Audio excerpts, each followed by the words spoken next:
자, 안녕하세요. 안경잡이 개발자입니다. 이번 시간에 배워볼 거는 이제 진리표와 역이대우인데요. 먼저 이렇게 간단하게 진리표에 대해서 언급을 하고 시작을 해보려고 해요. 자, 진리표라고 하는 거는 바로 이렇게 생긴 것들을 진리표라고 말하는데요. 사실 지난 시간에 이미 진리표에 대해서 간단하게 이야기를 해봤었는데요. 이렇게 특정한 합성 명제 안에서 사용되는 모든 명제가 가능한 경우의 수를 다 표현해가지고 어떠한 결과를 도출할 수 있는 그러한 형태를 보여주는 게 바로 진리표라고 했었죠. 즉 이렇게 참값일 때, 참값 거짓일 때 이런 식으로 하나씩 다 써주면서 모든 경우에 따른 그 결과들을 이렇게 앞으로 이어나가면서 보여주는 이러한 형태를 진리표라고 말합니다. 즉 진리표란 각 명제 사이의 관계식의 진리값을 보여주는 표라고 할 수가 있는 거고요. 되게 이름은 멋있죠. 진리를 보여주는 표다.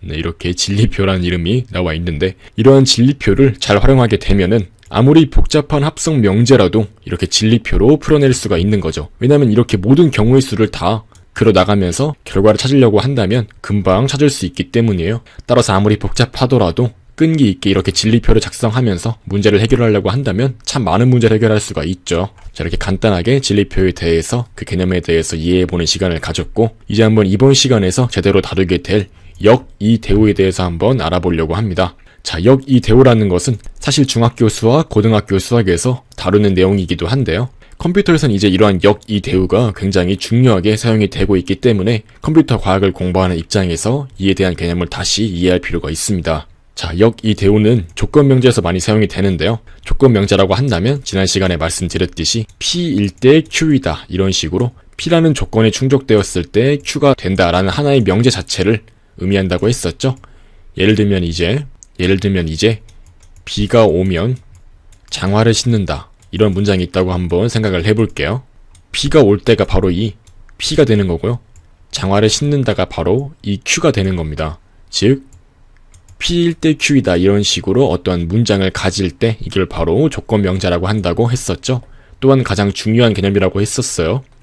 이 역이대우라고 하는 것은 이렇게 조건명제에서 가장 많이 사용이 되는 건데요. 이런 식으로 본명제가 있을 때 본명제, 즉 기본명제가 있을 때 이 명제를 이렇게 역이대우로 총 3가지로 다르게 표현할 수가 있는데요. 먼저 이 역 같은 경우는 발음이 좀, 네. 아무튼 역이라는 것은 P와 Q의 위치를 바꾸는 걸 의미해요. 즉 이렇게 P와 Q의 위치를 바꾸는 것을 역이라고 하는 거고요. 이 이라고 한다면은 이라는 단어 자체가 좀 다르다 이런 뜻을 가지고 있어요. 즉 각각에 이렇게 부정을 붙인 것. 즉 부정을 붙여서 각각의 명제를 다르게 한 것을 이라고 말합니다.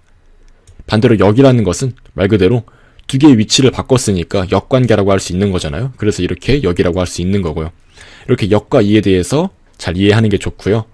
이제 대우 같은 경우는 뭐냐면요. 역과 이를 합친 거예요. 이제 이렇게 두 개의 위치를 바꾸고 두 개 각각을 부정해 준 거라고 할 수가 있죠. 즉 이렇게 not Q일 때 not P이다 이런 식으로 표현하는 걸 바로 대우라고 합니다. 이런 식으로 역이대우는 하나의 명제를 변형해서 표현하는 하나의 방식이라고 할 수 있는 거고요. 이제 3번째로 이렇게 역이대우를 공부하는 이유가 있어요. 대체 이걸 왜 공부하는지 궁금하잖아요. 가장 대표적인 이유가 바로 이 증명을 돕기 위해서예요. 어떠한 명제가 비가 오면 장화를 신는다 이런 식으로 어떠한 조건명제가 있을 때 이러한 조건명제가 정확하게 맞는 소리를 하는 건지 이렇게 증명을 하려고 할 때 많이 사용이 돼요. 대표적으로 이제 대우 같은 경우는 어떠한 명제의 대우가 참인 경우 그 본명제 또한 참이라는 특성을 가지고 있어요.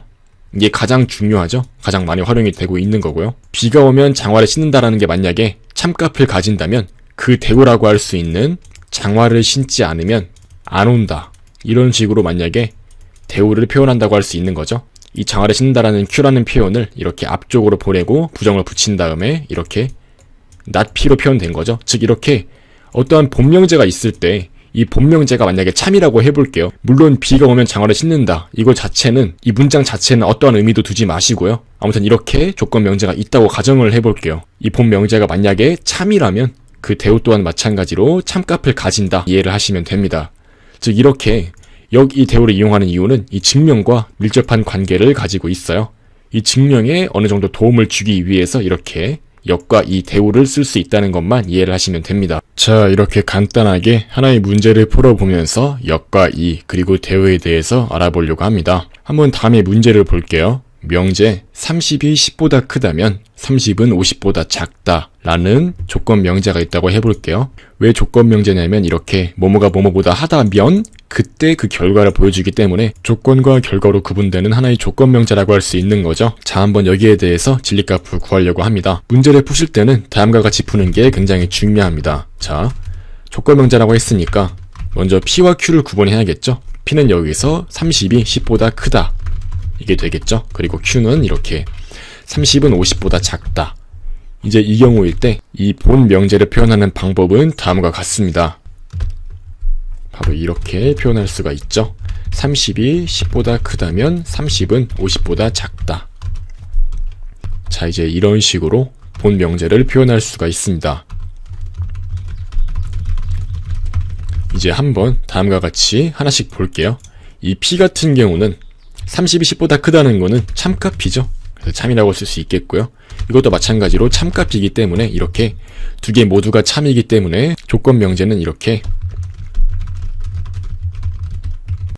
참이라고 이렇게 표현할 수 있음을 이해하셔야 됩니다. 왜냐하면 이러한 조건 명제 같은 경우는 P가 참이고 Q가 거짓일 때만 그때만 거짓이라는 값을 가지고 그렇지 않은 모든 경우는 다 참이기 때문이죠. 따라서 지금 P랑 Q가 모두 참이기 때문에 당연히 본 명제는 참이라고 할 수가 있는 거죠.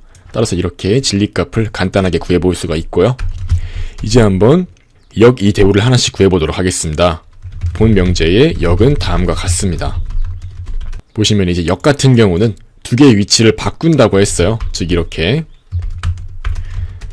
Q일 때 P이다. 즉 30이 50보다 작다면 30은 10보다 크다 라는 문장으로 표현을 할 수가 있겠죠. 이제 이 경우에는 30이 50보다 작다는 문장이 참이고 이것 또한 참이기 때문에 모두 참이죠. 따라서 조건 명제의 정의에 따라서 두 개 다 참이기 때문에 역은 참이라고 할 수가 있겠죠. 이제 이런 식으로 2도 구할 수 있겠죠. 본 명제의 2는 다음과 같습니다. 자, 2라고 한다면 각각의 낫을 붙이는 거라고 했어요. 따라서 다음과 같이 낫을 넣어주도록 하겠습니다. 낫 P일 때 낫 Q이다 라고 표현할 수가 있겠죠. 이 경우는 30이 10보다 작거나 같다면 30은 50보다 크거나 같다 라고 표현할 수가 있겠죠. 왜냐면 크다의 반대는 작거나 같다이기 때문이에요. 이제 이런 식으로 2를 표현할 수가 있고요. 이 같은 경우도 마찬가지로 지금 봤을 때 거짓이고 거짓이죠. 그렇기 때문에 조건 명제 같은 경우는 거짓일 때 거짓이라고 한다면 당연히 참값을 가지기 때문에 이것 또한 참값이라고 할 수가 있어요. 즉 지금까지 본 명제의 역, 이 모두가 참값을 가지는 것을 알 수 있습니다. 마지막으로 한번 대우를 구해볼게요. 본 명제의 대우는 다음과 같습니다. 자, 이 경우는 이제 이와 역을 합쳤다고 했죠. 즉 이렇게 낫 Q가 앞에 가고 그 다음에 낫 P가 뒤쪽에 오면 되겠죠. 즉 30이 50보다 크거나 같다면 30이 10보다 작거나 같다가 되겠죠. 이 경우 또한 마찬가지로 거짓일 때 거짓이기 때문에 대우 또한 참이라고 할 수 있습니다. 즉 본명제 역 이 대우가 모두가 참값을 가지게 되는 거죠. 즉 이런 식으로 하나의 명제에 대해서 진리값을 구하고 이 명제의 역 이 대우에 대해서 모두 다 진리값을 구해보는 시간을 가졌는데요. 사실 이 경우는 이렇게 P와 Q가 모두가 참값이었기 때문에 이런 식으로 결과를 가지는 거고요. 그때마다 이렇게 역 이 대우에 대한 진리값은 다를 수 있기 때문에 모두 이렇게 아무리 문제가 간단해 보이고 싶다고 하더라도 모두 다 이렇게 하나씩 써 나가면서 본명제 역 이 대우에 대해서 하나하나씩 차근차근 이렇게 문제를 풀어 나가면서 전개하는 게 굉장히 중요하다고 할 수가 있어요. 따라서 이번 시간은 이렇게 간단하게 명제의 역 이 대우에 대해서 공부해보는 시간을 가졌습니다. 또한 가장 중요한 것은 이 역과 이 같은 경우는 이 본 명제와 이 진리값이 다를 수가 있는데요. 물론 지금 같은 경우는 이렇게 참값이 나오는 건데 거짓이 나올 수가 있어요. 하지만 이 대우 같은 경우는 반드시 본 명제와 같은 진리값을 가지고 있어요. 본 명제가 참값이라면 대우는 무조건 참값이고요. 본 명제가 거짓이라면 대우는 무조건 거짓입니다. 즉 대우와 본 명제는 반드시 서로 같은 진리값을 가지게 된답니다. 이 정도만 이제 이번 시간에 이해를 하고 넘어가시면 이번 시간에 공부할 거는 전부 다 다뤄보았다고 할 수 있습니다.